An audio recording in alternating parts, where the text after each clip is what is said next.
Prenons la ville d'Éphèse et souvenons-nous que l'épître aux Éphésiens ne fut pas rédigée spécialement à l'intention des habitants d'Éphèse, mais qu'elle faisait plutôt fonction de lettres circulaires destinées à la ville de Laodicée ainsi qu'à la ville d'Éphèse. Cette révélation complète du plan éternel de Dieu fut accordée à ces églises que le Seigneur ressuscité revisite par la suite afin de les amener en jugement. Mais pour quelle raison? Le Seigneur se trouve au milieu de ces églises symbolisées par les 7 chandeliers d'or. Mais quel but poursuit-il?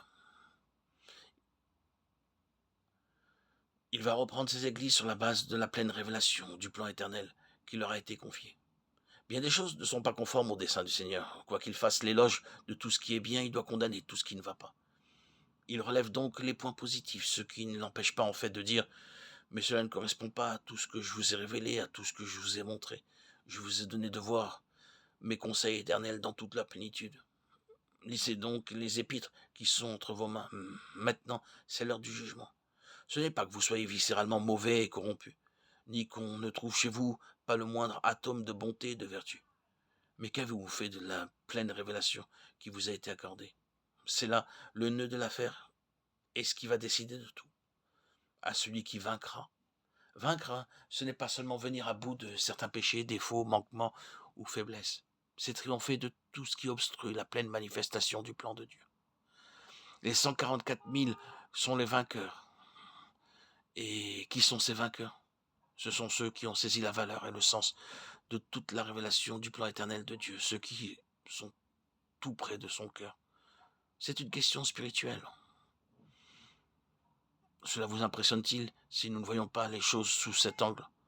Je crois que nous n'aurons pas la clé nous permettant d'interpréter le livre de l'Apocalypse dans son ensemble. Il est clair que ce livre tient une place à part dans la parole de Dieu. Dieu agit en tout point d'après la pleine révélation de ses conseils éternels. Une fois que nous avons compris cela, nous sommes prêts à aborder le point central de ce livre, le bouquet final, les noces de l'agneau. C'est en quelque sorte l'apothéose.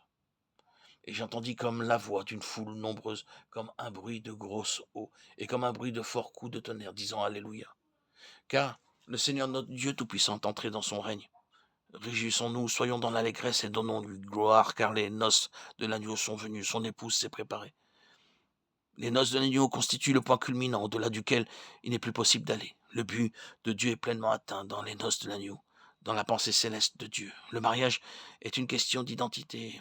Il existe une telle unité de cœur et d'esprit, une telle osmose, que les deux ne font plus qu'un. Ce mystère est grand.